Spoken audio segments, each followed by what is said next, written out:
Hello, my dear friends. Welcome back to the lecture series of Judicial Examination.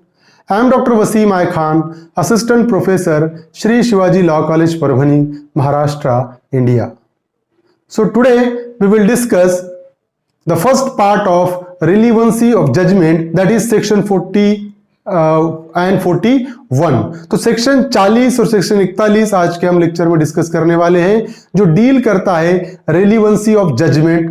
बाकी के जो sections हैं हम नेक्स्ट पार्ट में, दो पार्ट में हम डिस्कस करेंगे रेलिवेंसी ऑफ जजमेंट. तो आज हम दो सेक्शन डिस्कस करेंगे, सेक्शन 40 और सेक्शन 41 के जजमेंट की क्या रेलिवेंसी है, whether one judgment is relevant in another case. What exactly the relevancy of judgment is there, we will discuss under this particular lecture. Along with the concept, we will discuss question asked by the examiner on these sections and the probable question which may be asked by the examiner. So without wasting your much time, let's start the topic.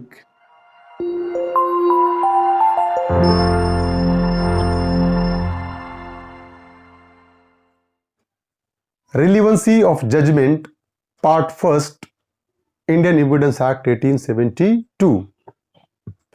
So, the word judgment is a word of general importance and means only judicial determination or decision of a court. So, generally the judgment is a judicial determination and decision of court. Court ने दिया हुआ judgement, court ने दिया हुआ अपना निर्णय, court conclusion पे आया, उसको जजमेंट कहेंगे.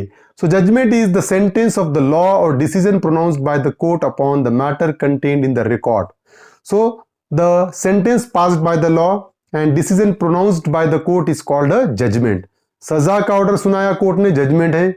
डिसीजन अपना प्रोनाउंस किया, that is called a judgment. A judgment is an adjudication of a matter in dispute by a court. So judgment is adjudication of matter before the court of law. जो adjudication of dispute है, जो dispute court के सामने था, वो dispute को resolve करना, उसको एडजुडिकेट करना जजमेंट कहलाएगा. So, there are certain kinds of judgment. The first kind is judgment in rem and judgment in personam. We will discuss one by one. So, judgment in rem. Judgment affecting the legal status of some subject matters, persons or things are called judgment in rem. So, if any judgment of court of law affecting the legal status of some subject matters को किसी के affect करता है, या persons or things are called judgment in rem. If the judgment is affecting a general person, that is called a judgment in rem. और certain things, बहुत सी चीजों को अफेक्ट कर रहा है, that particular judgment is known as a judgment in rem. So diverse court judgment, then grant of probate और administration. तो ये जो है divorce court judgment, judgment in rem है. ग्रांट ऑफ, जो ये है कि ग्रांट ऑफ प्रोबेट और एडमिनिस्ट्रेशन, ग्रांट ऑफ प्रोबेट और administration, that is also comes under the category of judgment in rem. Now second one is judgment in personam. A judgment in personam determines the right of the parties in the subject matter in dispute. जो parties है subject matter, जो dispute जो चल रहा है दो parties के बीच में, उनके right को determine करने वाला judgment, उनके right को declare करने वाला judgment क्या होगा? Judgment in personam. That judgment is applicable to only parties to the suit. Judgment in rem general parties को affect कर रहा था, general persons को affect कर रहा था. Judgment in personam सिर्फ parties to the dispute को, parties to the court, parties to the suit को affect करेगा judgment in personam. So, a judgment holding that Pintu is not the adopted son of Ram is a judgment in personam. कि अगर judgment ये कहता है कि judgment में ये held किया गया है कि पिंटू राम का adopted son नहीं है, that is a judgment in personam. This particular judgment is affecting only Ram. Ram और पिंटू के बीच का जजमेंट है, इसलिए जजमेंट इन पर्सोनम है, क्योंकि कोर्ट ने यहां डिक्लेयर किया है कि पिंटू राम का अडॉप्टेड सन नहीं है. A judgment given in a dispute arises from a contract is a judgment in personam. दो लोगों के बीच में डिस्प्यूट हुआ रिलेटिंग टू कॉन्ट्रैक्ट, कॉन्ट्रैक्ट से रिलेटेड वो कोर्ट में गया, कोर्ट ने जजमेंट दिया, ये जजमेंट भी जजमेंट इन पर्सोनम कहलाएगा. प्रोबेबल क्वेश्चन है काइंड्स ऑफ जजमेंट पे, which one of the following is a kind of judgment. अगर हम देखें judgment in rem, judgment in personam, both of the above, none of the above. So the both of the above is the correct answer. दोनों type है judgment के। अब section 40 क्या कहता है? Previous judgment relevant to bar a second suit और trial. The existence of any judgment, order or decree which by law prevents any court from taking cognizance of a suit or holding a trial is a relevant fact. So existence of any judgment, अगर कोई judgment existence में है, कोई order existence में है, या कोई court की कोई डिक्री एग्जिस्टेंस में है, जो कि which by law prevents any court from taking cognizance of a suit और holding a trial is a relevant fact. कि एक आधा जजमेंट दूसरे प्रोसीडिंग को प्रिवेंट कर रहा है, दूसरे कोर्ट को प्रिवेंट कर रहा है वही सूट में कॉग्निजेंस लेने से, and that becomes relevant.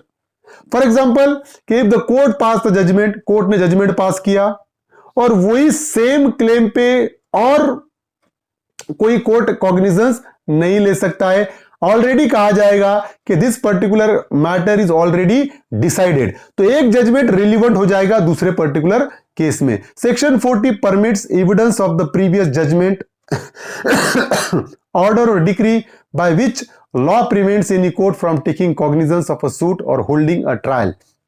Section 40 ये परमिट करता है कि प्रीवियस जजमेंट को रिलेवेंट कराया जा सकता है, क्योंकि फॉर एग्जांपल एक कोर्ट ने जजमेंट पास किया और बाद में वही कोर्ट में वापस से वही क्लेम किया जा रहा है, तो पार्टी ये कह सकती है कि this court has already decided the matter, ये जजमेंट ऑलरेडी कोर्ट ने पास किया है और वो जजमेंट यहां पर रिलेवेंट हो जाएगा। The object of the provision is to avoid multiplicity of the suit and to save the precious time of the court. इसका ऑब्जेक्ट क्या है सेक्शन 40 का?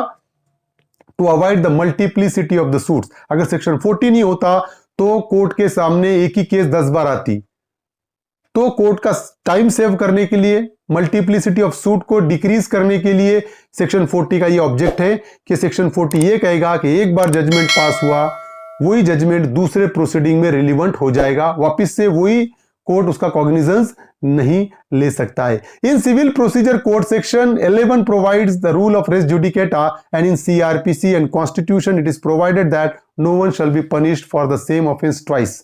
तो सीपीसी में भी प्रोविजन है, कॉन्स्टिट्यूशन में भी प्रोविजन है, सीआरपीसी में भी प्रोविजन है कि एक बार कोई कोर्ट कोई मैटर को डिसाइड करता है, उसी कोर्ट में वही मैटर दोबारा नहीं चलेगा। अगर दोबारा चलने लगा तो सेक्शन 40 ये कहेगा कि पहला जजमेंट है वो रिलेवेंट हो जाता है ना, वो रिलेवेंट हो जाएगा यहां पर to bar a second proceeding, दूसरे प्रोसीडिंग को बार करने के लिए।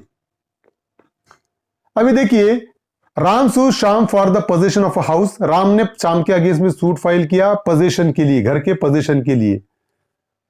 The suit is decided in favour of Shyam who is held to be the owner of it. तो सूट जो कोर्ट ने श्याम के फेवर में डिसाइड किया, कोर्ट ने यह डिसाइड किया कि श्याम ही उस घर का असली मालिक है। अब हुआ ऐसा, 5 years later Ram again files a suit against Shyam alleging to be the owner of the house. 5 साल के बाद राम ने फिर से सूट फाइल किया श्याम के अगेंस्ट में कि हाउस का ओनर राम है, श्याम नहीं है। इस सिचुएशन में क्या होगा कि Shyam contends that due to the provision of section 11 of CPC the court can not take cognizance of the case. और श्याम ने यह कहा कि सेक्शन 11 सीपीसी के हिसाब से ये कोर्ट कॉग्निजेंस नहीं ले सकता केस का। क्यों? क्योंकि इसका ऑलरेडी जजमेंट कोर्ट ने पास कर दिया है, मुझे ओनर डिक्लेयर कर दिया है कोर्ट ने। The judgment of the previous case is admissible. तो पिछले केस का जजमेंट यहां पर एडमिसिबल हो जाएगा। Second example is that Ramesh launched FIR against Suresh for the offence of theft. Ramesh ने सुरेश के अगेंस्ट में एफआईआर लॉन्च किया थेफ्ट के ऑफेंस के लिए। Suresh is tried bye competent court and is acquitted. Suresh के अगेंस्ट में केस चला और कोर्ट ने उसको बाइज्जत बरी कर दिया, उसको रिलीज कर दिया। Ramesh after few months initiate a case against Suresh on the same fact. Ramesh ने कुछ महीने के बाद वापस से वही फैक्ट पे केस इनिशिएट किया, वापस से वही चार्जेस लगाया सुरेश के अगेंस्ट में। अब यहां पर क्या करेगा, here Suresh can prove the judgment of the previous case. Suresh क्या करेगा, कोर्ट में पेश करेगा कि the court has already decided this matter. The Ramesh has previously charged me on the same fact and the court acquitted me.